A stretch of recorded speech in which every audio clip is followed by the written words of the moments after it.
বিপদ আপদ যা কিছুই হয় না কেন আমাদের জীবনে, সেটি সম্পূর্ণই আসলে আল্লাহ তাআলার পক্ষ থেকে। তাই সবসময় তার উপর তাওয়াক্কুল করতে হবে। মন খারাপ করা যাবেই না, মন খারাপ করা যাবেই না, সবসময় তাওয়াক্কুল করতে হবে।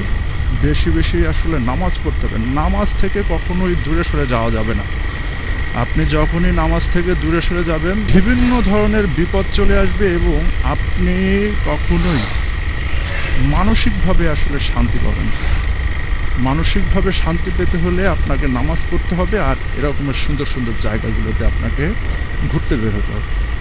আমি জানি না আপনারা এখন এখানকার দৃশ্য কতটুকু দেখতে পাচ্ছেন এই ক্যামেরার মাধ্যমে। চারপাশটা আসলে অন্ধকার, মাঝখান থেকে এই রাস্তাটি। আপনাদের যদি আমি একটু দেখানোর চেষ্টা করতাম, এখানে আসলে এখানে এখন চারপাশে লোকজন আনাগোনা একটু কম, যার কারণে দাঁড়ানোটা আসলে নিরাপদ নয়।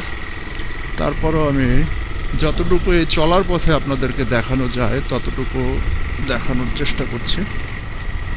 এটা আসলে আপনার ভালো লাগবে। কেন ভালো লাগবে না?